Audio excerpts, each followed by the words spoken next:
Welcome to the Blah Blah Blah Career Cast, focused on sharing the career stories of real people. I'm Jennifer Chenoweth, a wife, mom, Midwesterner, and career coach. Today's guest is Tiffany Mattick. Tiffany started her career in tech, and today she is a coach, a speaker, and she even facilitates pickleball networking groups. I'm excited for you to hear her story. Let's jump in. I think it's really sad that at age 18, you have to decide who and what you want to be for the rest of your life. I think that's a cruel punishment. My kids have just finished that process, but it's just super interesting that that is how young you are when you make huge decisions about where you're going to start your career. And I had no idea where I wanted to begin. And I was standing in the career center talking to one of the counselors or advisors, and she said to me, "Why don't you go into tech? There's jobs in tech." And Oh, I, yeah. the early 90s, that was like prime time, right? And I'm like, I seriously remember standing there going, okay. Like I had no clue. And so I got a tech degree. That's how simple and uninspiring it was. Like I just needed a job and I was in college and whatever. So anyway, yeah, I went into tech and probably knowing who I've become over the last 30 years, it's a unbelievable place to begin, but that's how it started. That's really what launched me off. Let's be honest, when people are in college, one of the number one things they're seeking is like, how can I get some security in my life, aka support myself, hopefully get off your parents' payroll at some point, become somewhat financially independent. So that financial piece or that opportunity piece is a big driver of a Yeah. lot of people's Yeah. decisions at that point in time. Yeah. That's why we do what we do, I guess. Yeah. Yeah. So you landed a job in tech. How easy or hard was that? It wasn't bad because it was such a high time. It was being a woman in tech, I think then it's more important even now, but I think then was new. So I don't think it was that hard for me. I didn't interview a ton and it happened fairly quickly. It happened before I graduated. And so that part did not feel like a hill to climb at all. But what's curious thinking back on it is that nobody was asking me at that point in my life, what are you good at? What are you interested in? What are your strengths? What are you passionate about? That was not even on the radar. Yeah. And naturally, I think about myself at that same time. I'm like, I didn't know. I was like, I'll work hard and can you please pay me? Yeah, just pay me. Get me on the check. I So have debt. I would like to get yeah, paid off as yeah. quickly as possible, and I don't want to live with my parents. So you started your career and you ended up staying at a company for a really long time. I did. And the cool part about working someplace that's really big is that I was able to shift and find new opportunities inside. And that's what allowed me to stay. So I think when people are looking at companies, that's always a factor. It's can I grow? Because you're going to grow, like regardless, you have no choice in that matter. But are you in a space and with people and in a place that actually is going to facilitate that growth and that process? And really unknowingly, like I just did the thing and I explored opportunities inside the company as opposed to leaving, which nowadays that's unique. Yeah, that's such an attractive proposition too when you're early in your career is to find a place that you can land and spend Mhm. some time in. Walk me through what happened while you were there that's led you to where you're at now. I think it was about 14 years into the process of working. So I'd been in tech, I'd gone through there's just these different gates. You become a software engineer, a lead software engineer, I think first is the senior software engineer. So there's all these you just go through the process, the career process. And then I took a chance and went over into the project management side of tech. And so I worked my way up and through project management. But what happened as I got about 14 years into just that journey is that I hit a job where I thought it was going to be my next thing and my next move and the next step. But it ended up being a job I was actually not prepared for in the way of skills. Hmm. So this job was very detail oriented. We were managing like 200 work streams, and the amount of detail was over the top. And I didn't know at the time. I just didn't have the awareness. I was about maybe 36 years old. My kids were in school. So it was just this moment of life where like had my kids, they were in school, but now my job is screwed up and something's wrong. And I didn't have the awareness to know that what was really happening is that I was totally out of alignment in a couple of different ways that are really important when it comes to career. What were they? My value system. Mm, So there was multiple situations that happened over time where my value systems were not in alignment. What I mm, learned in this 2008 was this crisis year for me where I was in the wrong job. But I also learned as a result of that experience that I have a deep value of wanting to help others and really being connected to meaning and purpose. But I could not tell in this company I was working in how we were improving the world, helping others. I was so far away from the customer that I never got to feel any sort of impact. But mm. I didn't know that. And so I sat with a coach and we had a values conversation one time for 1 hour. And he helped me see that I was feeling so uncomfortable because I couldn't see how it mattered what I was doing. Oh, gosh, there's a magic in that first time you have a values conversation. If anyone's never done this, Yeah, if you've never had values, find yeah, yourself a coach or someone going yes, through coaching school and yes, have them facilitate a yes, values yeah, exercise for you because I think it's really enlightening. And if you've yeah, done one in the past, do one again because yeah, things shift yeah. over time.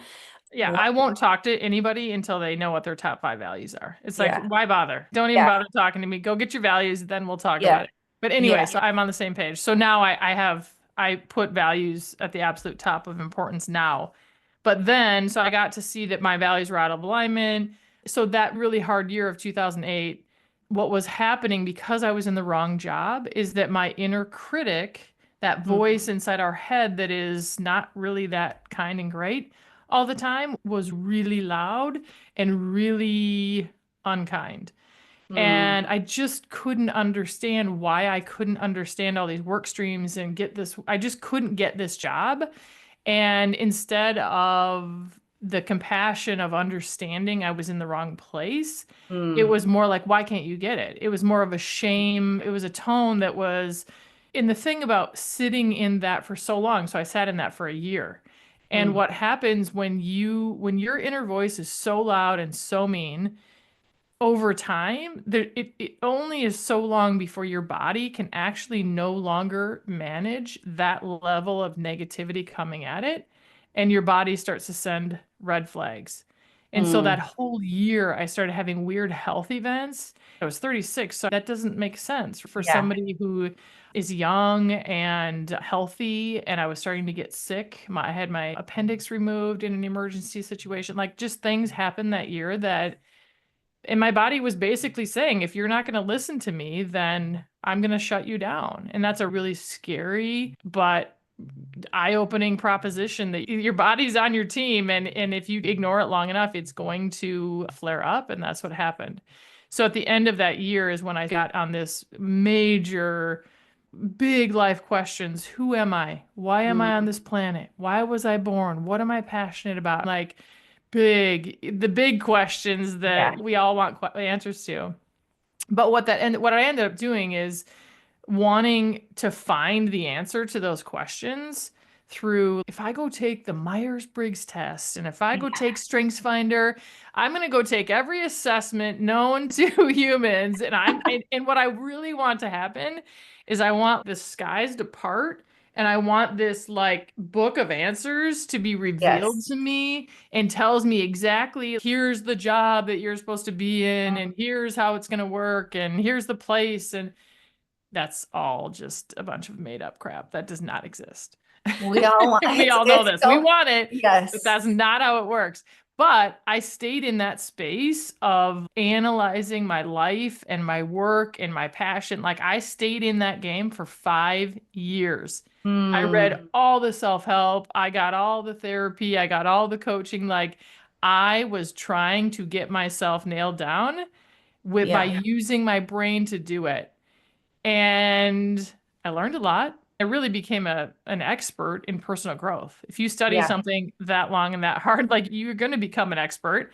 And Absolutely. we'll come back to why that all matters now. But what shifted is the second I switched from mentally just racking my brain trying to solve this problem to the shift back to my body and noticing what my body was trying to tell me about what I was inspired by, what gave me energy, what was life giving. Like Mm, I started following the nudges of things that were actually giving me life instead of mentally trying to solve it like it was a math problem, and totally. use my body instead to help guide and lead me. And once I did that, literally everything shifted.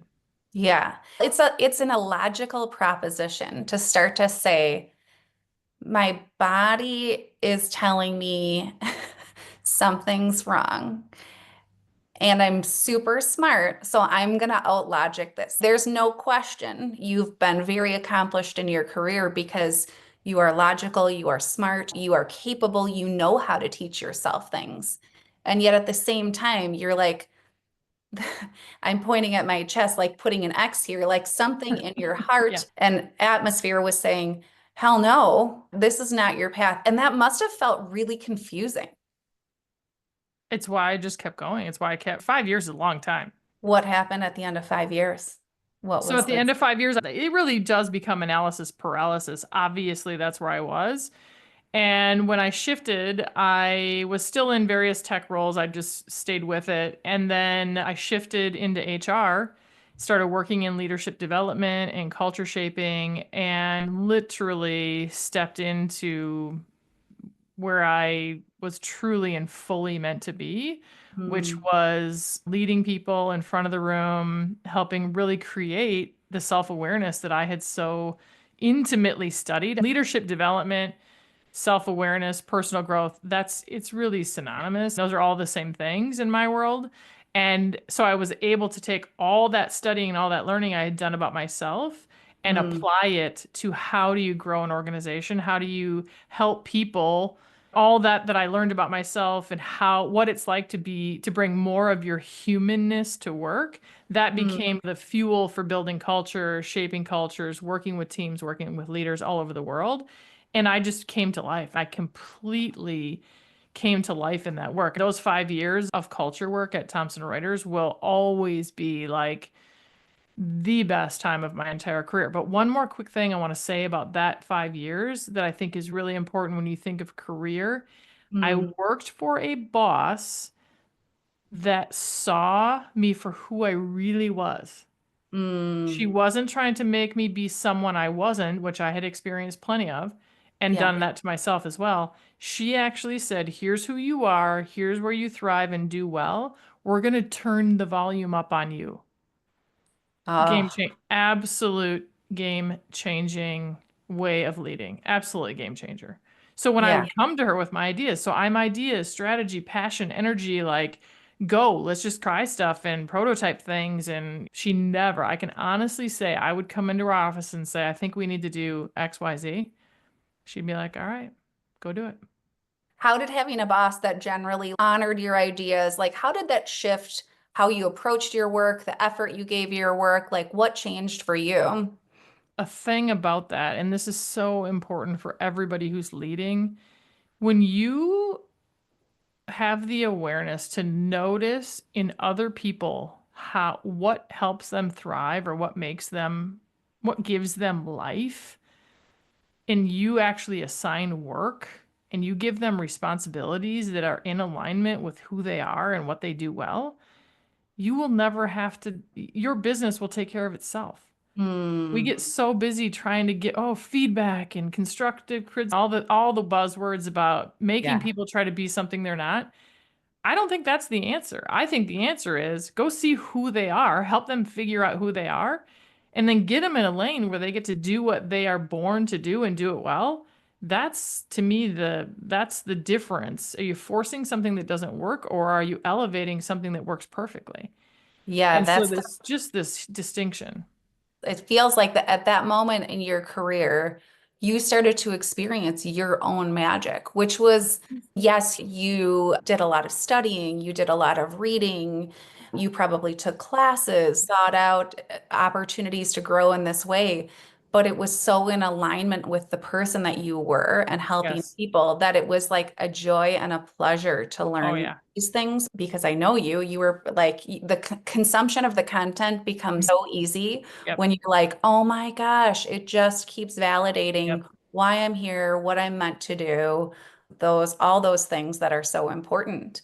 And so you're not at a corporation anymore, Tiffany. I am not. What shifted? Yeah. The shift for me was an opportunity to go. So we got to the end of our 5-year journey and I was able to take a severance package and leave Thomson Reuters. That 5 years was such a blessing to me and such a gift. And I didn't want to have to go do something else. I had come too far in getting to this point that I had to just take that beauty and leave. I didn't know exactly what I was going to do. I knew that working in culture and doing some of that work was definitely a highlight for me and that I would maybe continue some of that. But I immediately went to coaching school. And when I was in coaching school, there was even more life and even more light for me. The people, the process, being in coaching school, all of that just was another element. Like I just added to the stack in that situation and just fell in love with that as well. And at the same time was trying to figure out how does a facilitator really transition into a speaker?